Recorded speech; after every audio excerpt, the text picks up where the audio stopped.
a las 7 de la noche, el día 1 de julio, 7 de la noche, y el día 2 de julio, a las 5 de la tarde, tenemos la campaña con el pastor y profeta Freddy Rivera. Así que están invitados, no venga solo, tráigase a su suegra también. Ella también merece recibir palabra del Señor. Amén, amén. Hoy quiero hablarles sobre, tomen asiento, pónganse cómodos pero no se me duerman. Hoy quiero hablarles sobre lo que es el misticismo moderno.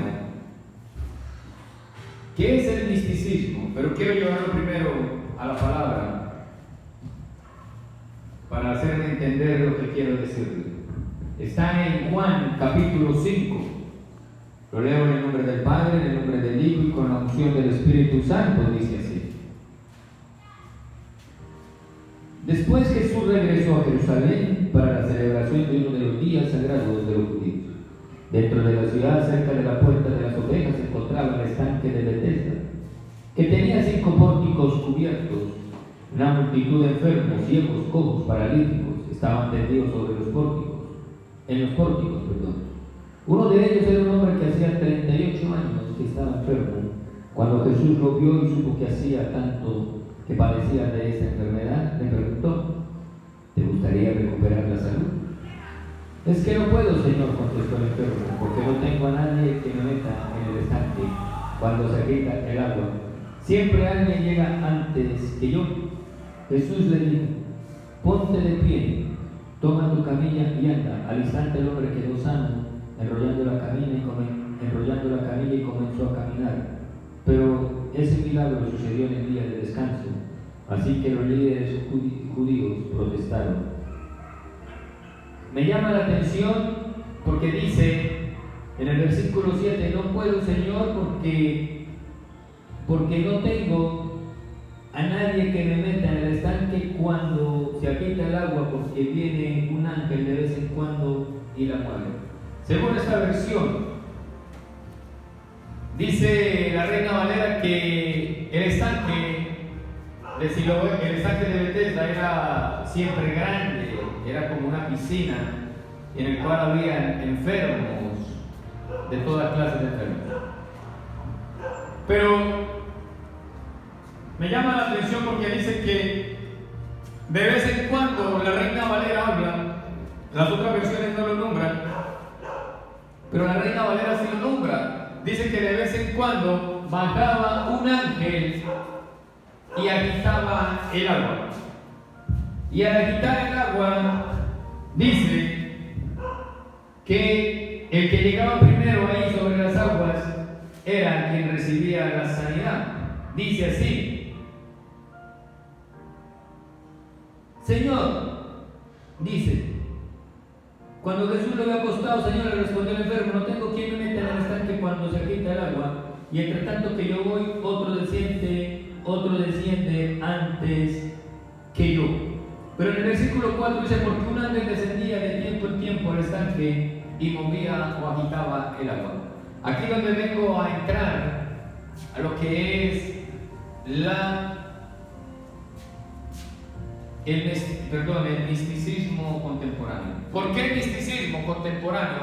Porque siempre ha habido misticismo, siempre ha habido fetichismo, supersticiones, siempre ha habido todas esas cosas. Desde los tiempos inmemorables siempre ha habido ese misticismo. Y uno de los grandes místicos de la historia fue este hombre llamado Atila. Atila era un hombre que se movía a través del misticismo. ¿Qué es misticismo? Misticismo es un estado en que se encuentra o que se entrega a la meditación, refiriéndose a lo espiritual o misterioso. Son aquellas personas que se entregan a esa actitud de reflexión espiritual, pero a través de lo místico, a través de lo misterioso, en el cual lo lleva a una superstición que es en las creencias extrañas de la fe, el cual lo lleva a tener fetichismo, y el fetichismo es la admiración excesiva siendo objeto de culto, y esto lo lleva a ser esotérico o al esoterismo, que es al oculto, y vuelven estas cosas un talismán, o sea, un objeto de adoración. Después de decirle todas estas definiciones, se las voy a ordenar a través de lo que la palabra nos está diciendo. Y yo le decía que Atila era un hombre en el cual el gran conquistador de los mongoles, este hombre se movía a través del misticismo, creía mucho en lo sobrenatural, creía mucho en los sueños, en las revelaciones divinas. Por eso cuando él llegó a Roma, a destruir Roma, y lo estaba consiguiendo, el papa de esa época se le puso al frente, le mostró la cruz y le dijo que si pasaba por encima de esa cruz, él iba a morir. Y esa idea Atila siempre lo persiguió de ahí en adelante por el resto de su vida hasta que murió. Por lo que le estoy diciendo, él vivía en ese misticismo, él vivía entregado en esa oscuridad espiritual. Y la iglesia no es ajena a eso, a vivir ese misticismo religioso, ese misticismo, ese cultismo en el cual lo volvieron ahora religioso. ¿Por qué lo llamé contemporáneo? Porque hay muchas cosas que la han tomado de hoy en día como si fuera algo real, como si fuera la fe en el cual Cristo se mueve a través de ella. Le ordeno las cosas. Este paralítico lleva 38 años en esa condición. 38 años. Y esto lo hace llevar también a la vez que les prediqué sobre la mujer que padecía de flujo, que llevaba 12 años. Ella dijo, si yo tan solo toco el borde del manto, si toco los flecos seré sana.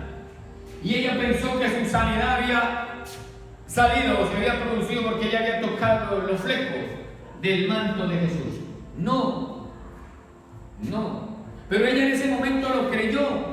Nosotros sabemos que no porque conocemos la historia, pero ella en ese tiempo estaba siendo parte de la historia porque de ella era que se estaba escribiendo la historia. ¿Me hago entender?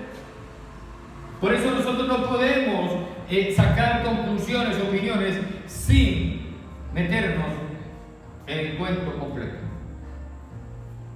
Y esta mujer pensó que con tocarle solamente los flecos, ella iba a ser sana, y fue sana, porque tenía una fe que era en eso, en el cual iba a ser sana. Pero no era en el manto, no era en el fleco de los mantos, era quien poseía o tenía el manto. Amén.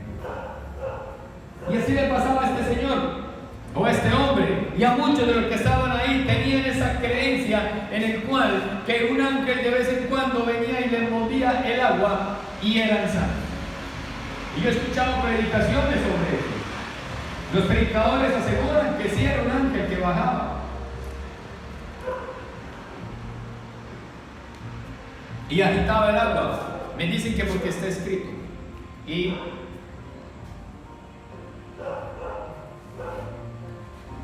si yo creyera que era un ángel que bajaba y movía las aguas, el solo hecho de creer estaría colocando ya en duda toda la palabra. Estaría colocando en duda a Cristo Jesús como sanador. Estaría colocando en duda que por la llaga de Cristo todos fuimos sanados. Estaríamos colocando eso en duda. Estaríamos echando por tierra la misma Torá y la misma ley como tal. Estaríamos echando por tierra todo eso. Y yo he escuchado predicadores sobre eso. Por eso siempre les he dicho y les seguiré repitiendo: si usted no conoce el contexto, no conoce la geografía, no conoce la historia, las costumbres del pueblo judío, no predique de un tema en el cual usted no tiene conocimiento pleno de lo que está diciendo o de lo que va a decir. No repita como lorito, como los demás repiten. Investigue. Se ha dicho, y yo lo apruebo, que esta es la generación, o estamos en los tiempos donde más información hay, pero donde el conocimiento es mediocre. Porque la gente no investiga, no estudia. Como todo lo tienen en este aparatito, ahí se queda. Cuando no es así. Según los historiadores, arqueólogos, geólogos,